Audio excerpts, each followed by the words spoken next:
नमस्कार, मेरा नाम रश्मि पांडे है।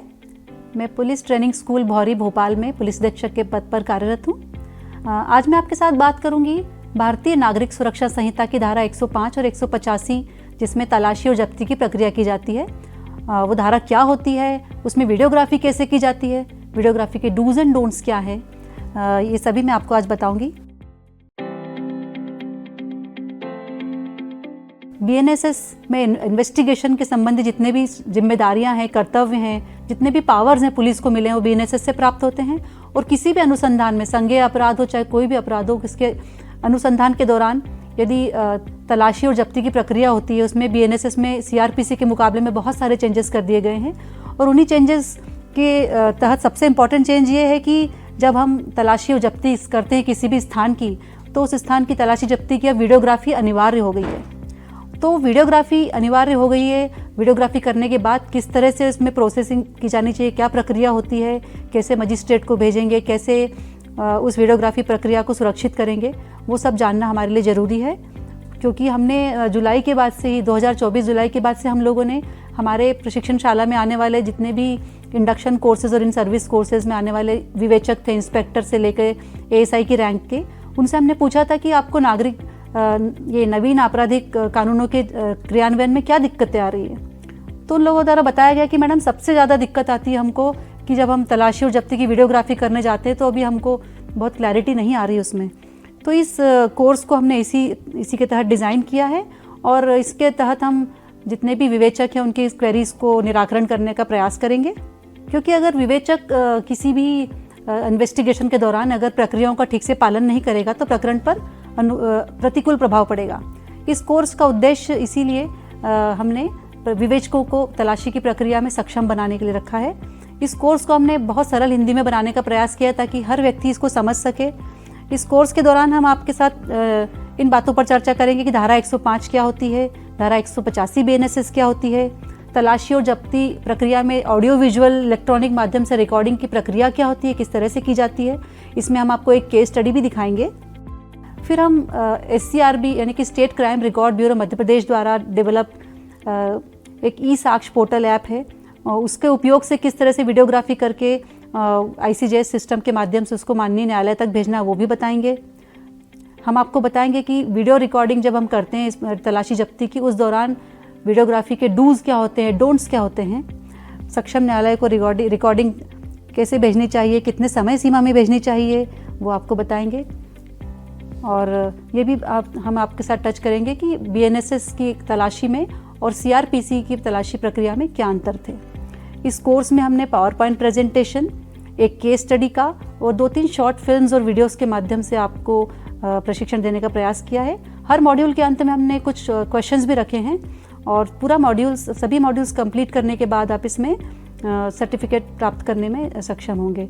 हमें आशा है कि आपको ये कोर्स समझ में आएगा अच्छे से और आप इससे लाभान्वित होंगे। धन्यवाद। अनुक्रमणिका पाठ्यक्रम की रूपरेखा। यह प्रशिक्षण 3 मुख्य मॉड्यूल्स में विभाजित है।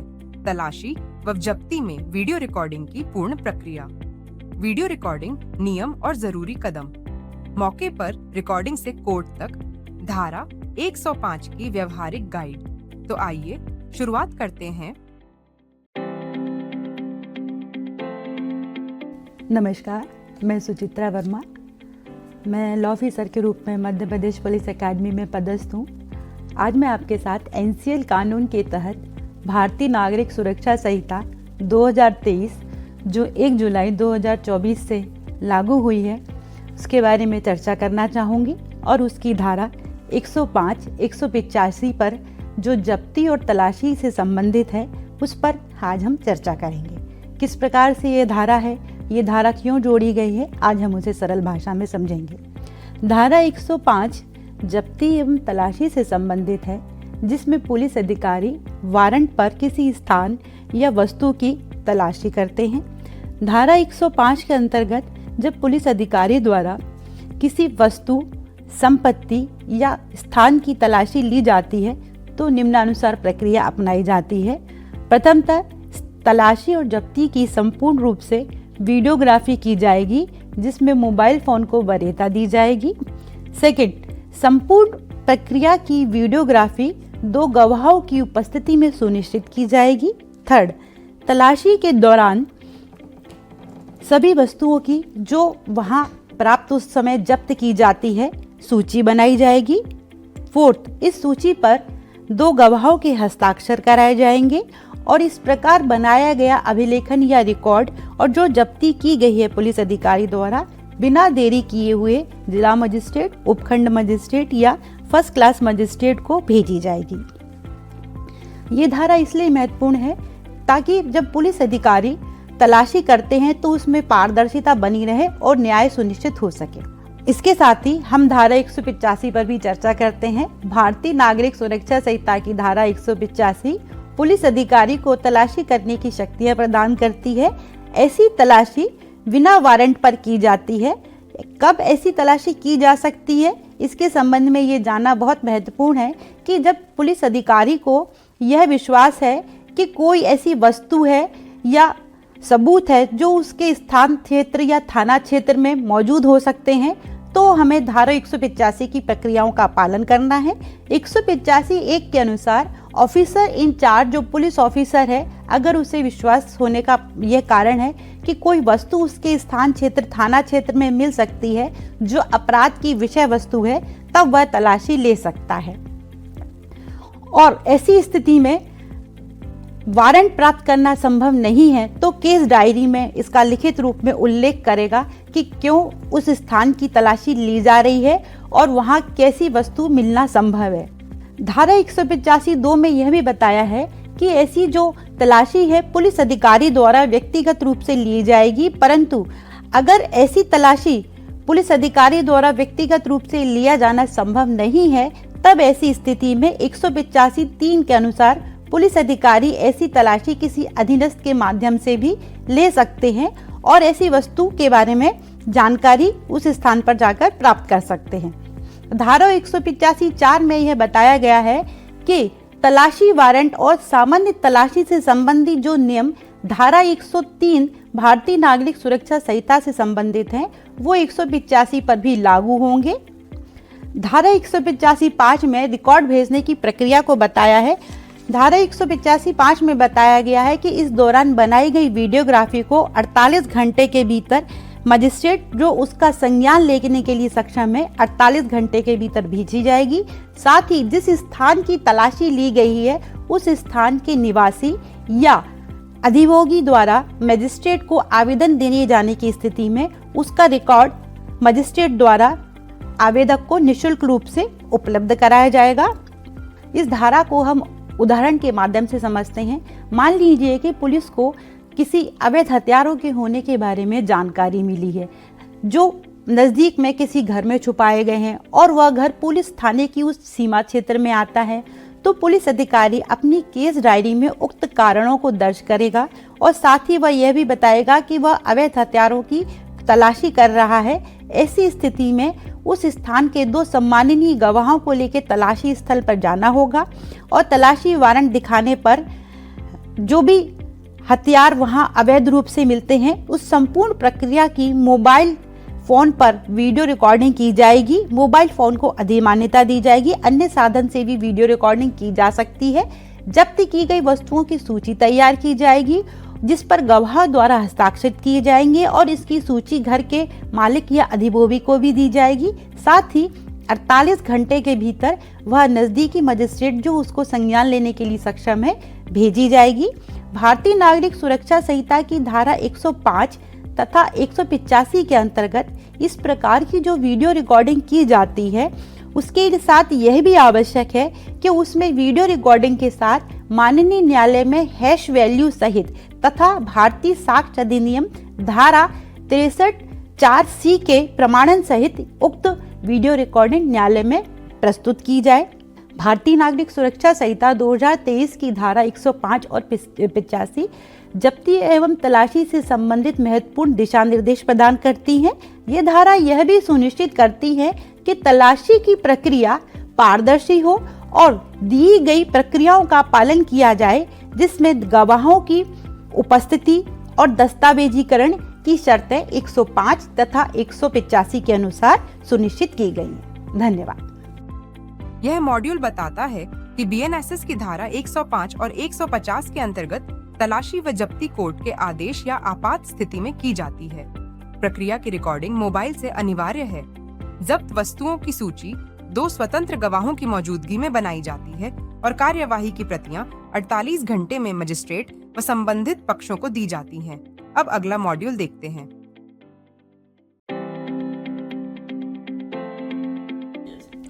नमस्कार, मैं निरीक्षक अनीता नागवंशी पीटीएस भौरी भोपाल में पदस्थ हूँ। नए कानून के तहत भारतीय नागरिक सुरक्षा संहिता की धारा 105 में तलाशी व जब्ती में वीडियो रिकॉर्डिंग करने का प्रावधान है। तलाशी व जब्ती में वीडियो रिकॉर्डिंग करने के प्रावधान को समझने के लिए हमने एक काल्पनिक केस स्टडी बनाई है। इस काल्पनिक केस स्टडी में आप जब्ती में वीडियो रिकॉर्डिंग के प्रावधान को कैसे करना है इसको समझ पाएंगे। इस काल्पनिक केस स्टडी का सारांश मैं आपको बताना चाहूँगी। एक महिला के गले से एक आरोपी मंगलसूत्र छीनकर भाग जाता है। जब उसकी गिरफ्तारी होती है, उसके मेमोरेंडम पर उस आरोपी से उस मंगलसूत्र को हम जब्त करते हैं। जब्त करने पर पुलिस अधिकारी या विवेचनाकर्ता अधिकारी उस जब्ती के दौरान कैसे वीडियो रिकॉर्डिंग करना है, किस ऐप के माध्यम से करना है, उसको हम बताएंगे। चलिए समझते हैं। वीडियो रिकॉर्डिंग के दौरान जब हमारे मोबाइल में, किसी भी पुलिस अधिकारी के मोबाइल में यदि ई साक्ष्य है तो उससे हम उस घटना में जब्ती के दौरान जो वीडियो रिकॉर्डिंग की जाती है ई साक्ष्य के माध्यम से यदि करते हैं तो उसमें कुछ ध्यान में रखने योग्य बातें हैं जो मैं आपको बताती हूँ। जब हम ई साक्ष्य के माध्यम से मोबाइल से वीडियो रिकॉर्डिंग करते हैं तब ध्यान में रखने योग्य बातें ये है। नंबर 1, ई साक्ष्य ऐप से वीडियो रिकॉर्डिंग किए जाने की दशा में हमें यह फायदा है कि जो वीडियो रिकॉर्ड हमने किया है उक्त वीडियो की हैश वैल्यू स्वयं ही ई साक्ष्य जनरेट करके दे देता है। उसमें आपको हैश वैल्यू जनरेट नहीं करना है, ई साक्ष्य स्वयं हैश वैल्यू जनरेट कर देता है। बस शर्त यह है कि ये हैश वैल्यू की कॉपी, हार्ड कॉपी आपको अपनी केस डायरी में लगाना है। नंबर 2, ध्यान में रखने योग्य बातें। भारतीय साक्ष्य अधिनियम 63(4)(c) में जो सर्टिफिकेट दिया है वो आपको स्वयं जनरेट नहीं करना है। जनरली आपको जनरेट करना होता है परंतु ई साक्ष्य में वह स्वयं ही जनरेट हो जाता है। बस इसकी कॉपी हार्ड कॉपी में निकाल के आपको केस डायरी में लगाना है। नंबर 3, ध्यान में रखने योग्य बातें हैं कि यह वीडियो जो आपने जब्ती के दौरान घटना पर वीडियो रिकॉर्ड किया है, उक्त वीडियो ICJS पोर्टल के माध्यम से स्वयं ही सर्वर पर अपलोड हो जाएगा और यह सेव भी हो जाता है। जब कभी माननीय न्यायालय को विचारण के दौरान इस वीडियो को देखना है तो वो आसानी से इस वीडियो को देख सकते हैं। यह तो बात हुई ई साक्ष्य ऐप के माध्यम से घटना में जब भी कभी आप जब्ती या तलाशी करते हैं तो उसके दौरान जो आप वीडियो रिकॉर्डिंग करते हैं। नंबर 2, यदि यह एक आदर्श स्थिति है कि आप ई साक्ष्य में कर रहे हैं परंतु आपके मोबाइल में ई साक्ष्य नहीं है, किसी वजह से, नेटवर्क प्रॉब्लम की वजह से या किसी भी दूरस्थ स्थान पर हैं, आपके मोबाइल पर ई साक्ष्य ओपन नहीं हो पा रहा है, उस स्थिति में आप क्या करेंगे? उस स्थिति में आप अपने मोबाइल से उस घटना में तलाशी और जब्ती के दौरान का वीडियो रिकॉर्ड करेंगे।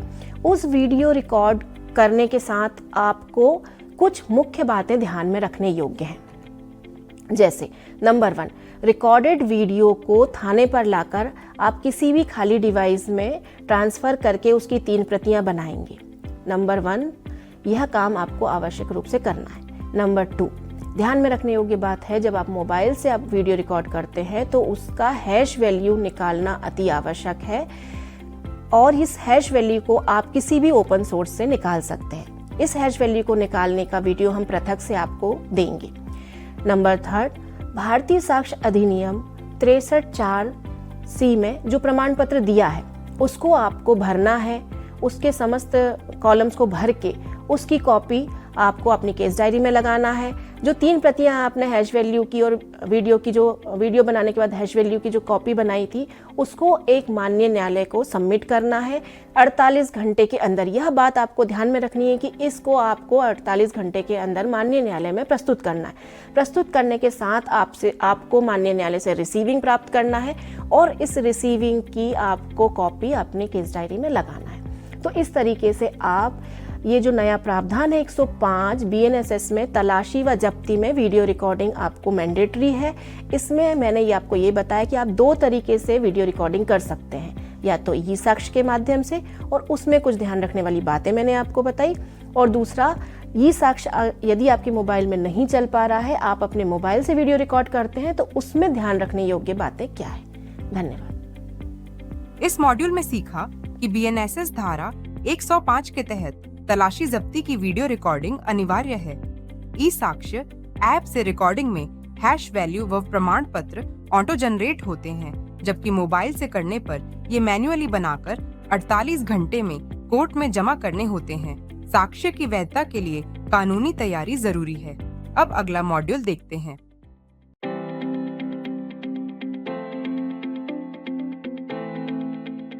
सर जय सर वो मंगलसूत्र चोरी के आरोपी को लेके आए सर। ले आए हो? जी सर। ले आओ उसे।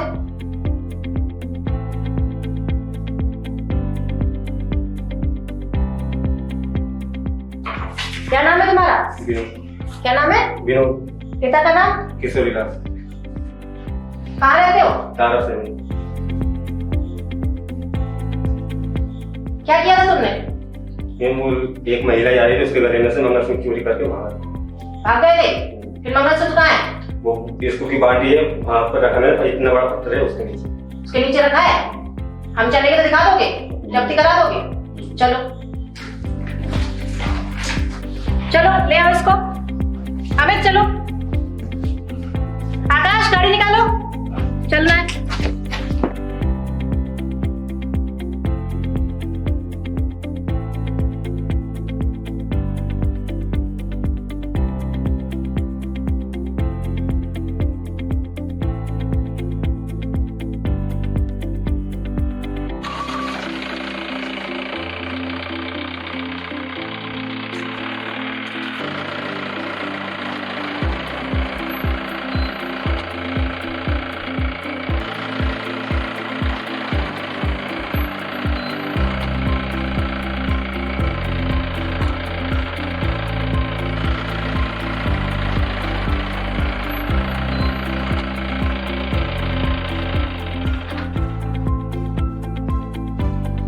कहाँ छुपा है?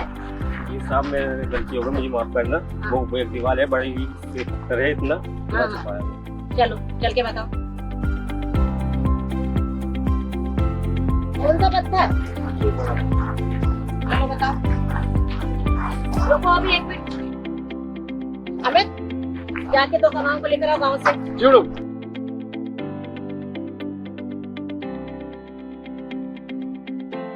मैडम 2 गवाहों को ले आओ। हाँ ले आओ, इधर ले आओ। आ जाओ तो इधर आ जाओ। आरोपी के बताए अनुसार बाउंड्री वॉल के पास, किसी लंबी सी बाउंड्री वॉल के पास पत्थर के नीचे उसने मंगलसूत्र जो छीना था उसको छुपाया है। अभी हम उससे जब्त करा रहे हैं। हमने गांव से 2 प्रतिष्ठित गवाहों को भी बुला लिया है। ये आरोपी ने हमें जो मंगलसूत्र है वो पत्थर के नीचे होना, दबा होना बताया है। यहाँ से जब्त कर रहे हैं हम। ई साक्ष्य के माध्यम से इसकी रिकॉर्डिंग कर रहे हैं। बताइए कहाँ है?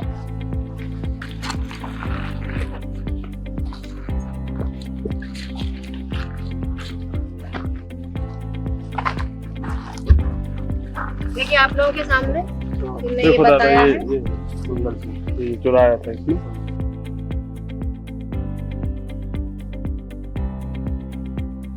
नाम क्या था आपका? मेरा सर आपका नाम क्या है? नारायण कहाँ के रहने वाले हैं? दरअसल 63(4)(c) भारतीय साक्ष्य अधिनियम का ये आपका सर्टिफिकेट खुद ई साक्ष्य ऐप ने जनरेट कर दिया है। इसकी हैश वैल्यू भी दे दी है जो आप अपने डिजी लॉकर में सेव रख सकते हैं और जब भी आपको आवश्यकता पड़ती है आप अपने साक्ष्य के रूप में इसको उपयोग कर सकते हैं। ये आरोपी से ये मंगलसूत्र जब्त किया है। ये और 2 गवाहों के समक्ष हम इसको जब्त कर रहे हैं। अभी पूरा जब्ती पत्रक हम भर रहे हैं इसमें। आप दोनों के समक्ष ये जब्ती करी है और ये मंगलसूत्र इनसे प्राप्त हुआ है। इसके लिए आप साइन कर दो इधर आ। ये भर लिया है मैंने पूरा जब्ती पत्रक, आप यहाँ साइन कर दो।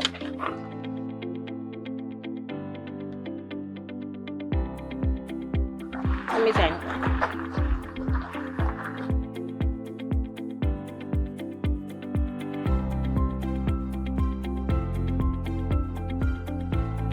ठीक है। जब्ती पत्रक भरा है, ये हमने जब्त किया है मंगलसूत्र। ठीक है, रख लो उसको अच्छे से। अभी आगे की कार्रवाई थाने पे चल के करेंगे। इस मॉड्यूल में हमने जाना कि जब्ती की प्रक्रिया में गवाहों की उपस्थिति और साक्ष्य का सही तरीके से रिकॉर्ड करना आवश्यक है। जब्ती पत्रक भरते समय सभी विवरणों का सही रूप से उल्लेख किया जाता है ताकि इसे कानूनी कार्यवाही में साक्ष्य के रूप में इस्तेमाल किया जा सके। डिजिटल साक्ष्य ई साक्ष्य को डिजी लॉकर में सेव कर सकते हैं, जिसे भविष्य में साक्ष्य के रूप में उपयोग किया जा सकता है। ई साक्ष्य को स्टार्ट करने के लिए सबसे पहले आपको प्ले स्टोर ओपन करना रहेगा। प्ले स्टोर में आपको यहाँ पर आप सर्च करेंगे ई साक्ष्य। जैसे आप ई साक्ष्य सर्च करेंगे, यहाँ पर आपको ई साक्ष्य का एक आइकन आ जाएगा। आपको उस आइकन पर इंस्टॉल बटन पर आपको क्लिक करना है। जैसे इंस्टॉल करेंगे, ये प्रोसेस आपका इंस्टॉलेशन का यहाँ पर स्टार्ट हो जाएगा। इंस्टॉलेशन में आप देखेंगे ये जो ऐप डिजाइन किया गया है, यहाँ पर उसमें परसेंटेज कितना % ऑफ डाउनलोड किया गया है वो आपको यहाँ पर दिखाई देगा। तो यहाँ पर जो डाउनलोडिंग का जो प्रोसेस है वो आपका यहाँ पर कंप्लीट हो जाता है। डाउनलोडिंग के बाद ये इंस्टॉलेशन का आपका प्रोसेस होता है। इंस्टॉल होने के बाद यहाँ पर सक्सेसफुली टिक हो जाएगा, आपको ऑप्शन आ जाएगा ई साक्ष्य को ओपन करने के लिए। तो जब आप ई साक्ष्य ओपन बटन पर क्लिक करेंगे तो सबसे पहले आपको डिवाइस का लोकेशन का परमिशन इनेबल करना रहेगा। ये आपका मैंडेटरी है, इसको आपको यहाँ पर अलाउ करना रहेगा व्हाइल यूजिंग द ऐप। जब आप अलाउ करेंगे तो यहाँ पर रिमाइंडर्स की सेटिंग को आपको यहाँ पर ऑन करना रहेगा। ऑन करने के बाद आप बैक बटन पर क्लिक करें। बैक बटन पर क्लिक करने के बाद आपको यहाँ पर DND की सर्विस ई साक्ष्य के अंदर से आपको अलाउ करना रहेगा। यानी फोन कॉल जो भी आप रिकॉर्डिंग करेंगे उस दौरान किसी भी प्रकार के फोन कॉल आपके नोटिफिकेशन में आएंगे, बाकी वाइब्रेशन मोड में आपको परमिट रहेंगे। तो आपको DND सर्विसेज को यहाँ पर अलाउ करना है। जैसे आप अलाउ करेंगे DND सर्विस, इसके बाद आप बैक जाएंगे। आफ्टर बैक के बाद आपको यहाँ पर पिक्चर के लिए अलाउ करना रहेगा कि आप इस ऐप के थ्रू फोटो और वीडियो को हम रिकॉर्ड करेंगे। इसके लिए आपको allow while using the app पर क्लिक करना है। सिमिलरली फोटो वीडियो को रिकॉर्ड करने के लिए भी आपको यहाँ पर अलाउ परमिशन देना है। परमिशन देने के बाद ये ऐप का मेन स्क्रीन आएगा। इस ऐप को यूज करने के लिए आपको यहाँ पर 6 अंकों का एक मोबाइल पिन यानी आपको एम पिन जनरेट करना रहेगा। अभी हम यहाँ पर एक पिन जनरेट कर देते हैं। ये हमने यहाँ पर एक पिन जनरेट किया है। यहाँ पर आप जनरेट पिन पर आप क्लिक करें। जैसे आप जनरेट पिन पर क्लिक करेंगे एक मैसेज आ जाएगा, आपका पिन सक्सेसफुली जनरेट हो गया। जो पिन आपने जनरेट किया है उसको आप यहाँ पर ऐप को यूज करने के लिए आप एंटर करेंगे।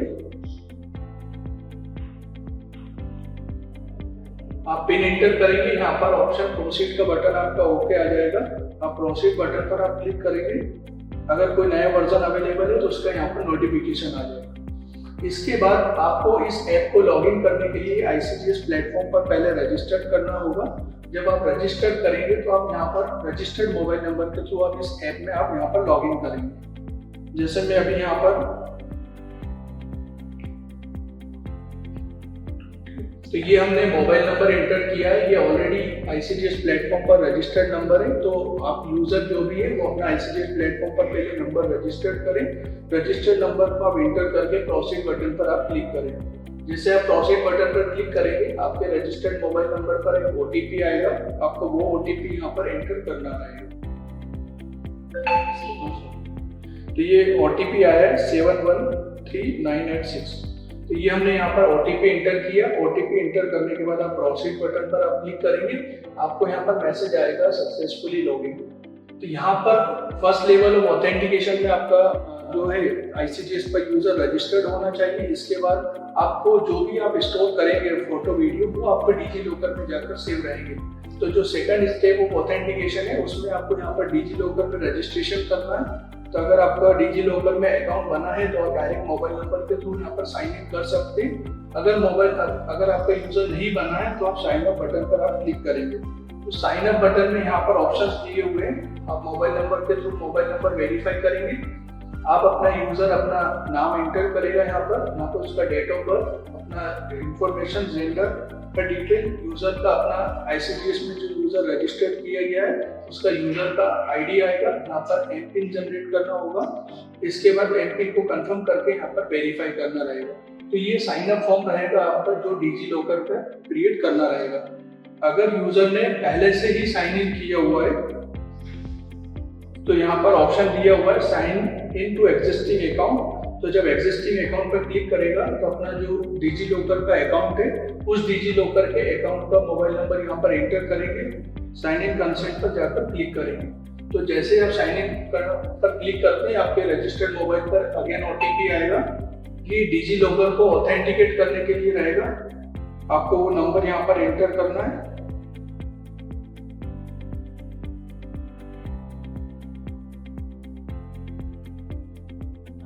जो OTP आया वो OTP आपको यहाँ पर एंटर करना है। आप OTP को यहाँ से व्यू करके देख सकते हैं। आपका करेक्ट OTP है तो आप यहाँ पर साइन इन बटन पर क्लिक करें। साइन इन बटन पर क्लिक करने के बाद आप यहाँ पर ई-साक्ष्य के होम पेज पर आप यहाँ आ जाते हैं। यहाँ पर आपका नाम का डिटेल रहेगा जिस भी यूजर ने लॉगिन किया है। यहाँ पर आपका कनेक्टिविटी स्टेटस रहेगा। अगर आपका ऐप कनेक्टिविटी मोड में है तो वो आपका ग्रीन कलर में आएगा। अगर आप ऑफलाइन मोड में है तो वो रेड कलर से यहाँ पर इंडिकेट करेगा। सिमिलरली यहाँ पर यूजर का इंफॉर्मेशन रहेगा। जिस भी इन्वेस्टिगेशन ऑफिसर ने लॉगिन किया उनका नाम रहेगा, मोबाइल नंबर, उनका ऑफिस और उनका डेजिग्नेशन, ये सारी डिटेल्स यहाँ पर अवेलेबल होती है। अब ऐप पर काम करने के लिए यहाँ पर ये ऑप्शंस दिए हुए हैं। न्यू साक्ष्य, जो भी न्यू साक्ष्य क्रिएट करना होता है, यहाँ पर ऐप में काम करने के लिए ऑप्शंस दिए हुए हैं। न्यू साक्ष्य यानी जो भी नया साक्ष्य आपको क्रिएट करना होता है उसके लिए आप न्यू साक्ष्य वाले ऑप्शंस में जाएंगे।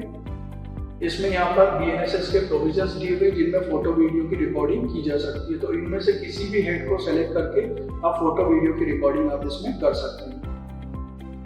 सेकंड, यहाँ पर ऑप्शन दिया हुआ है पेंडिंग टू अपलोड। जो भी एविडेंस आपने न्यू साक्ष्य के अंदर कैप्चर किए उनमें जो भी डेटा सिंक के लिए पेंडिंग है वो सारा डेटा आपको यहाँ पर सिंक्रोनाइजेशन के लिए आपका पेंडिंग रहेगा। ई साक्ष्य के अंदर यहाँ पर साक्ष्य का मिनी स्टेटमेंट अवेलेबल होता है। मिनी स्टेटमेंट पर जब आप क्लिक करते हैं तो यहाँ पर जो भी आपने एविडेंस कलेक्ट किए वो सभी एविडेंस का लिस्ट यहाँ पर दिखाई देता है। आप जिस भी एविडेंस पर आप क्लिक करेंगे तो एविडेंस को क्लिक करने पर यहाँ साक्ष्य का इंफॉर्मेशन होता है, जिसमें यहाँ पर आपका वीडियो जो आपने कैप्चर किए वो आप यहाँ से व्यू करके देख सकते हैं। फोटो या विटनेस का डिटेल जो आपने यहाँ पर कैप्चर किया उसको आप व्यू करके देख सकते हैं। जैसे आपने यहाँ पर आयो का डिटेल देखना है तो आप आयो का डिटेल देख सकते हैं। यहाँ पर लेट लॉग और डेट टाइम का यहाँ पर इंफॉर्मेशन अवेलेबल होता है। साथ ही साथ यहाँ पर सर्टिफिकेट अवेलेबल है जो भारतीय साक्ष्य अधिनियम 63(4)C के अंदर, उस सर्टिफिकेट को आप यहाँ से व्यू करके देख सकते हैं। इस सर्टिफिकेट में पूरा इंफॉर्मेशन अवेलेबल होता है जिसमें इन्वेस्टिगेशन ऑफिसर का नाम, उसका रैंक, मोबाइल नंबर, किस डिवाइस से कैप्चर किया गया है, ई साक्ष्य का कौन सा वर्जन यूज किया गया है। साथ ही साथ यहाँ पर हैश वैल्यू मेंशन रहता है। वो पूरे साक्ष्य आईडी का हैश वैल्यू, साक्ष्य पैकेट का हैश वैल्यू होता है जिसमें आप यहाँ से इंक्रिप्टेड हैश वैल्यू है वो सारा इस सर्टिफिकेट के अंदर मेंशन रहा होता है। यहाँ पर इन्वेस्टिगेशन ऑफिसर्स का नाम, उनका फोटोग्राफ अवेलेबल होता है। यहाँ पर डेट, प्लेस, लेटीट्यूड, लॉन्गिट्यूड, उस साक्ष्य आईडी को जब जनरेट किया उस डेट का यहाँ पर मेंशन होता है। इसी के नीचे अगर आप जब जाते हैं तो यहाँ पर इंडिविजुअली साक्ष्य का डिटेल होता है जिसमें आपका जितने वीडियोस आपने कलेक्ट किए उनका फाइल का नेम, स्टार्ट किस टाइम और डेट में वीडियो को स्टार्ट किया गया, किस डेट और टाइम में वीडियो को क्लोज एंड किया गया, कितने ड्यूरेशन का आपने वीडियो तैयार किया गया, उसका हैश वैल्यू। सिमिलरली एक से अधिक वीडियो है तो उनका इंफॉर्मेशन यहाँ पर अवेलेबल होता है। फोटोज का नीचे इंफॉर्मेशन है तो जितने फोटोज आपने कैप्चर किए उनका इंफॉर्मेशन अवेलेबल होता है।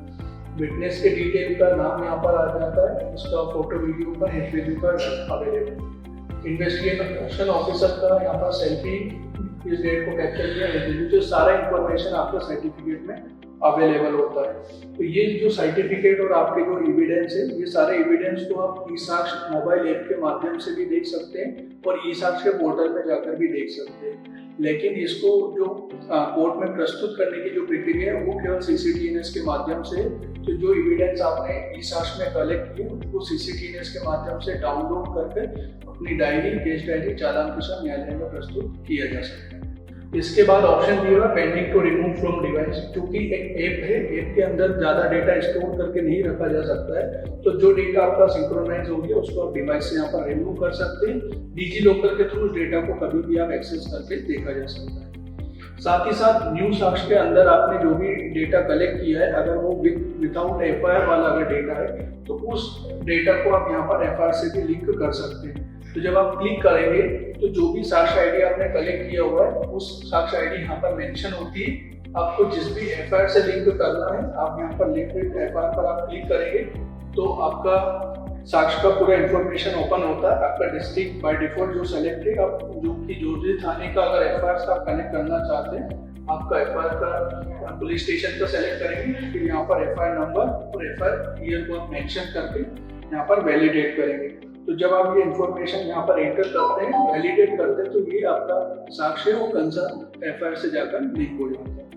तो ये कंप्लीट प्रोसेस है जिसके थ्रू आप न्यू साक्ष्य के अंदर फोटोग्राफी और वीडियोग्राफी आप कर सकते हैं। इस मॉड्यूल में हमने जाना कि ई साक्ष्य ऐप का उपयोग शुरू करने के लिए उसे प्ले स्टोर से डाउनलोड और इंस्टॉल करना आवश्यक है और फिर जरूरी अनुमतियां देना होती हैं।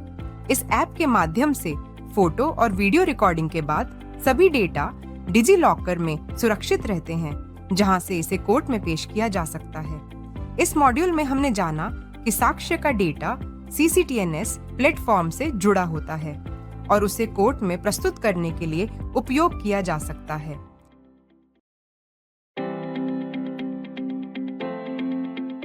नमस्कार।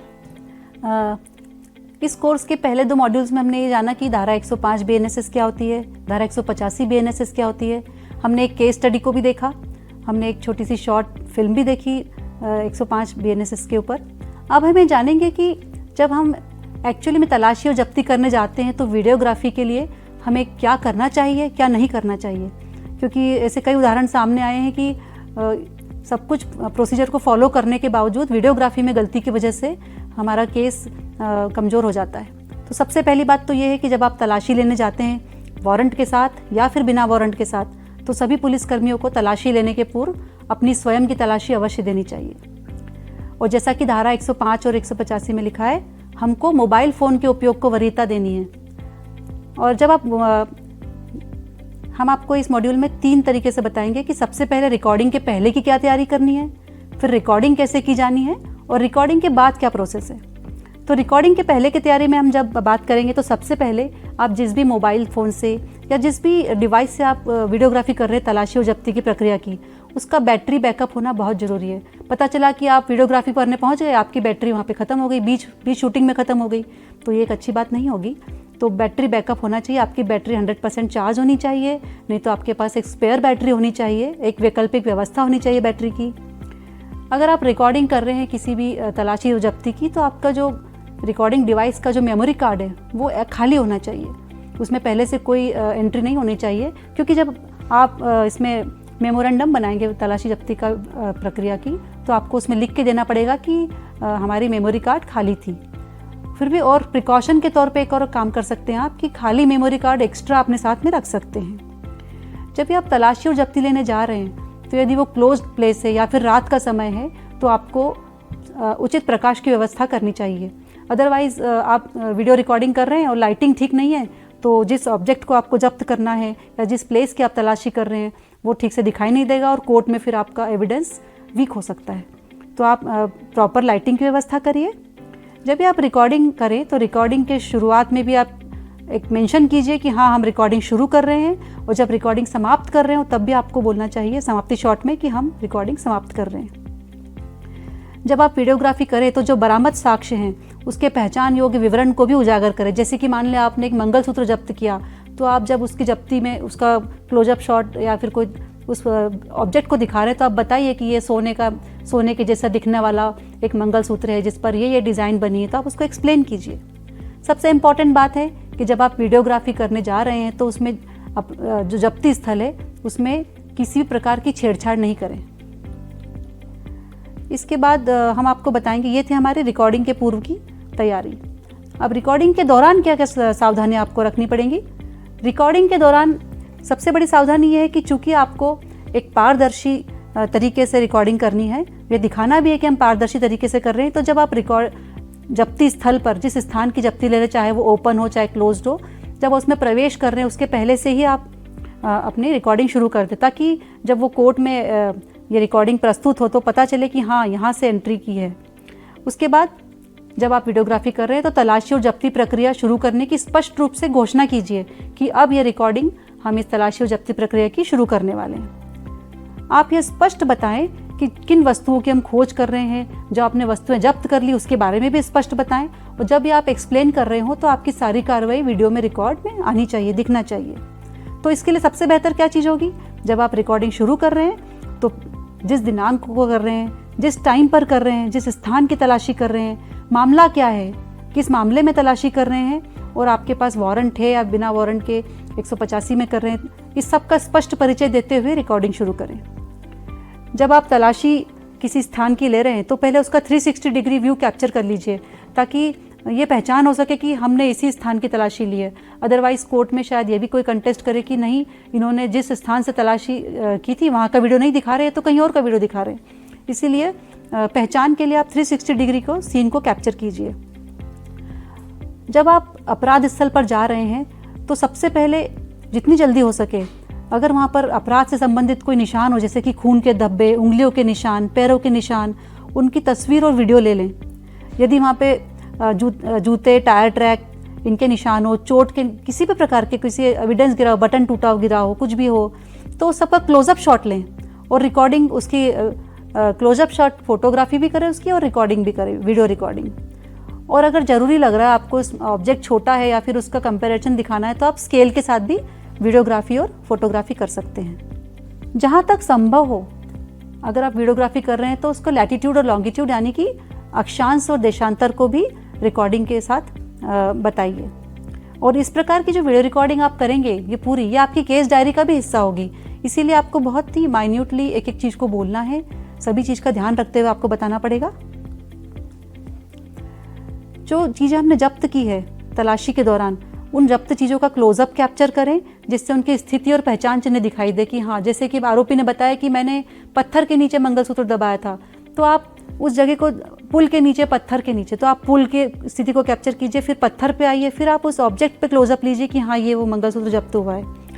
और उसको और स्पष्ट दिखाने के लिए आप हवाई, लंबी दूरी, मध्य दूरी, क्लोजअप सहित चित्रों का एक पूरा सेट लें। तो ये तस्वीरें और वीडियो दोनों में प्रवेश का मार्ग भी शामिल होना चाहिए, निकासी का मार्ग भी, यानी कि आपकी वीडियोग्राफी में जब आप शुरू में घटनास्थल पर आए, जब्ती स्थल पर आए, एंट्री का वीडियो और एग्जिट का वीडियो आप पूरे इस वीडियोग्राफी में दिखाइए। जब हम घटनास्थल पर वीडियोग्राफी करने जाते हैं तो कोशिश कीजिए कि आप या आपके साथी वीडियोग्राफी के बीच में बेवजह इधर से उधर आवाजाही ना करें। जो सीन हम कैप्चर करना चाह रहे हैं वीडियो में, फोटो में, उसमें अनावश्यक खलल न डालें। उसी तरह से अगर रिकॉर्डिंग हो रही है तो कोशिश करिए कि बिना किसी ब्रेक के पूरी प्रक्रिया की रिकॉर्डिंग करें। और इसमें जो आपकी अनुसंधान की टीम है, फॉरेंसिक टीम के सदस्य हैं या फिर गवाह हैं, उनको कोशिश करनी चाहिए कि वो पूरी प्रक्रिया के दौरान चुप्पी बनाए रखें। जितना आवश्यक हो उतना ही बोले, अनावश्यक बातचीत ना करें, क्योंकि इससे पूरी हमारी इन्वेस्टिगेशन प्रोसीजर की सैंक्टिटी डिस्टर्ब होती, खराब होती है। बहुत इंपॉर्टेंट बात यह है कि जब आप पूरी वीडियोग्राफी कर रहे हैं जब्ती और तलाशी की, तो जो हमारे पिछले मॉड्यूल में बताया था कि 2 प्रतिष्ठित गवाह उसमें उपस्थित होने चाहिए, तो वीडियोग्राफी में भी तलाशी की संपूर्ण प्रक्रिया के दौरान वो दोनों प्रतिष्ठित गवाह वीडियो में दिखना चाहिए। और जो चीज़ें आपने जब्त करके उनकी सूची बनाई है, उन जब्ती की सूची पर भी दोनों प्रतिष्ठित गवाह हस्ताक्षर करें, वो भी वीडियोग्राफी में कैप्चर होना चाहिए। अगर मान लो कभी ये पॉसिबल नहीं हो, लंबी प्रक्रिया चल गई, तो आप एक बिना ब्रेक के एक लंबा वीडियो नहीं बना पा रहे हैं, तो आप जब्ती की कार्रवाई का 1 से अधिक वीडियो भी बना सकते हैं, किंतु इसकी कंटिन्यूटी सुनिश्चित कराया जाना जरूरी है और इसको आपको अपने रिकॉर्ड में भी मेंटेन करना चाहिए। और जब आप रिकॉर्डिंग को समाप्त करें तो आप पूरी रिकॉर्डिंग प्रोसीजर की एक समरी बताएं, सारांश बताएं, उसके बाद ही रिकॉर्डिंग समाप्त करें। तो ये हमने बताया कि रिकॉर्डिंग की प्रक्रिया के दौरान आपको क्या क्या सावधानियां बरतनी चाहिए। अब रिकॉर्डिंग के बाद की क्या प्रक्रिया होती है, ये भी बहुत महत्वपूर्ण है। अदरवाइज़ आप कितनी भी अच्छी तरह से रिकॉर्डिंग कर ले, अगर उसको हमने उसकी सैंक्टिटी मेंटेन नहीं की तो कोर्ट में स्टैंड नहीं करेगी। तो रिकॉर्डिंग करने के पश्चात उसकी सटीकता और पूर्णता के लिए रिकॉर्डिंग को एक बार देखें, उसकी समीक्षा करें कि उसमें क्या कमी रह गई है। रिकॉर्डिंग के दिनांक, समय, स्थान, मामले के विवरण और सामग्री के संक्षिप्त विवरण के साथ में लेबलिंग करें जो आप रिकॉर्डिंग कोर्ट को, माननीय न्यायालय को भेजने वाले हैं। फिर भारतीय साक्ष्य अधिनियम की धारा 63(4)(c) और में ट्रांसमिशन और भंडारण के विभिन्न स्थानों में हैश वैल्यू के माध्यम से प्रामाणिकता और धारा 63(4)(c) भारतीय साक्ष्य अधिनियम 2023 के तहत प्रमाण पत्र के बिना डिजिटल साक्ष्य प्रस्तुत न करें। आपने केस स्टडी में देखा है कि किस तरह से हमने हैश वैल्यू निकालने के लिए किस तरह का सर्टिफिकेट 63(4)(c) BSA में दिया था। और इसी धारा के प्रमाणन के लिए डिवाइस के मालिक की नहीं बल्कि जिस व्यक्ति के कब्जे में डिवाइस है उसके प्रासंगिक है, जो नियमित रूप से डिवाइस का प्रबंधन करता है तथा पंचनामे में वीडियो फुटेज का हैश वैल्यू उल्लिखित किया जाना चाहिए। और धारा 63(4)(c) भारतीय साक्ष्य अधिनियम के तहत जब्ती ज्ञापन में कैमरे का विवरण, किस आपने मोबाइल से किया, कौन सा आईफोन है या फिर एंड्रॉयड फ़ोन है, कौन सी कंपनी का फ़ोन है, उसका विवरण, किस तारीख को किया है, कितने समय पर किया है, उसके स्टोरेज मीडिया यानी मेमोरी कार्ड का विवरण भी उल्लेख किया जाना चाहिए। और जो आपके कैमरे से जो हैश वैल्यू निकली उससे वो मैच करना चाहिए। और लास्ट में वीडियो रिकॉर्डिंग को सुरक्षित रूप से संग्रहित करके आप उसका बैकअप तैयार कर लीजिए। ये जितने भी मैंने डूज एंड डोंट्स बताए हैं, इन सभी डूज एंड डोंट्स को हमने एक शॉर्ट फिल्म के माध्यम से भी आपने देखा है। तो मुझे उम्मीद है कि इस वीडियो को देखने के बाद आप जब भी जब्ती और तलाशी स्थल पर अपनी प्रक्रिया की वीडियोग्राफी करेंगे तो इन सभी सावधानियों को ध्यान में रखते हुए कार्य करेंगे। और मुझे उम्मीद है कि ये मॉड्यूल और ये कोर्स आपके लिए आपको लाभान्वित करेगा और अपने कार्य में आप और दक्ष होंगे इसको देखने के बाद। धन्यवाद। इस मॉड्यूल में जाना कि रिकॉर्डिंग प्रक्रिया 3 चरणों में होती है: तैयारी, क्रियान्वयन और संग्रहण। रिकॉर्डिंग से पहले उपकरणों की जांच, दौरान स्थान, समय और गवाहों की जानकारी दर्ज करना अनिवार्य है। बाद में रिकॉर्डिंग को सुरक्षित रखकर हैश वैल्यू से प्रमाणित करना जरूरी होता है ताकि वह वैध साक्ष्य बन सके। अब अगला मॉड्यूल देखते हैं। BNSS धारा 105 और 150 के तहत तलाशी जब्ती में वीडियो रिकॉर्डिंग अनिवार्य है जो ई साक्ष्य ऐप या मोबाइल कैमरे से हो सकती है।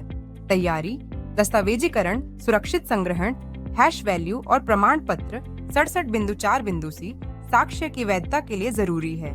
इससे पुलिस अधिकारी प्रक्रिया को अधिक पारदर्शी और प्रामाणिक बना सकते हैं।